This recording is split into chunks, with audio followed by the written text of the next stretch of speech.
ياسين والقرآن الحكيم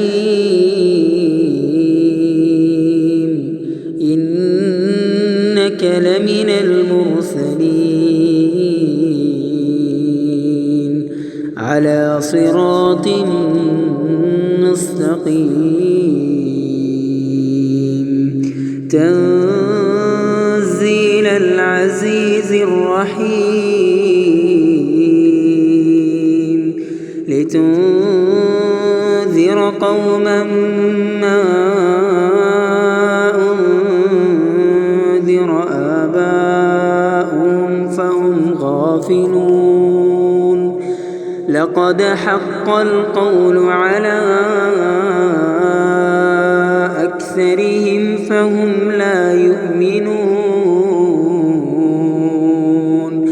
إنا جعلنا في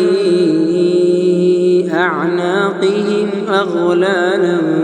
فهي إلى الأذقان فهم مقمحون وجعلنا من بين أيديهم سدا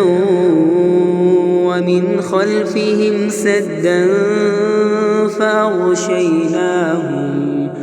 فأغشيناهم فهم لا يبصرون وسواء عليهم أنذرتهم